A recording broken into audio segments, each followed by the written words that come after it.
Welcome to CD041713,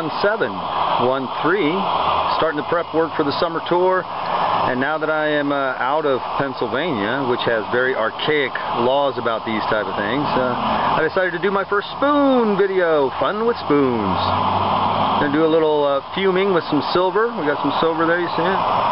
And we're going to use some pulled clear rod to just create some effects, trapping the silver. I'm just going to close up the end of this tube. I think I'm using 17 or 19 mil heavy wall. My good friends down in North Carolina, Mountain Glass Arts. As soon as I get this closed up, and I'll fume it, and then I'll show you what it looks like right before I draw the lines, okay? Welcome back. Oh, thank you.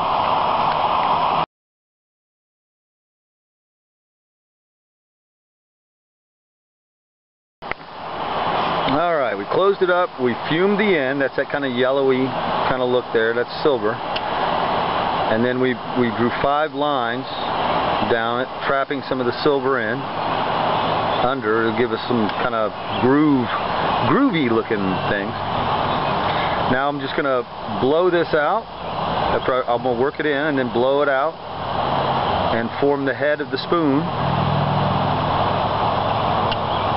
Called a spoon because it's in the shape of like a wooden spoon. That's why it's called a spoon. It's not an actual spoon, silly people. Alright, I'll show you what it looks like when the head is blown. Ooh, he said head is blown. That's what she said. Alright, there the head's blown out.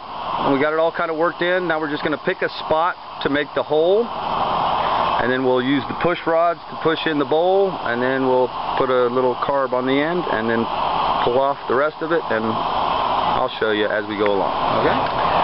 Alright, not sure if you can see it, but we got the hole right there, and started the push using the thin, I used the small rod first to get the push started, and now I'm going to go ahead and just run the flame around the rim of the divot there, with the hole at the bottom, heating up that kind of thick glass right around the hole, and then push it down into the head of the spoon. And then we'll pull it off. Alright? Oh, we got to blow the carburetor too before we pull it off. And there it is, with the bowl pushed down. You want to go a little bit past the halfway mark, but not too far down, because you don't want to close off the bottom of the divot.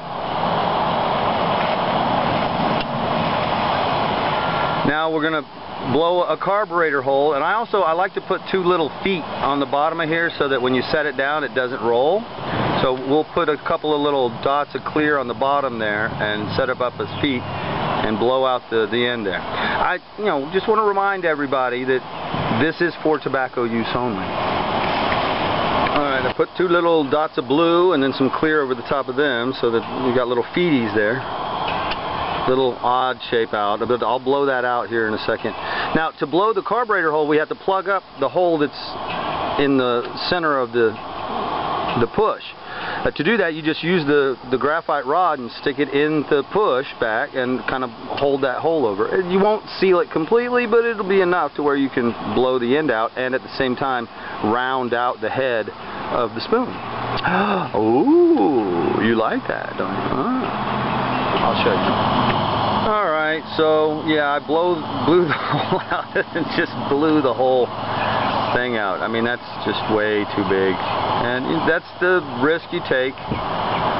It happens from time to time. I can salvage it, but it would ruin the design of the swirl, and I can already hear the glass cracking from me not having it in the flame and all that. So you get the basic idea. I'll do another one. This is what I get for taking the entire winter off. And, my skills are getting a little rusty, but you get the idea. I think, with a little practice, you can do it.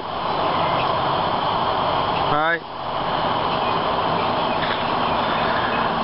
Well, that's huge, man. That's just disgusting. Oh, well. That's just the way it is. I did do a couple of hearts, you can see them in there. So there's a couple of raked Latticino hearts pendants that I made. So I did something productive today. It wasn't a total waste. And I having a decent day on a random, so back out here tomorrow. Bye.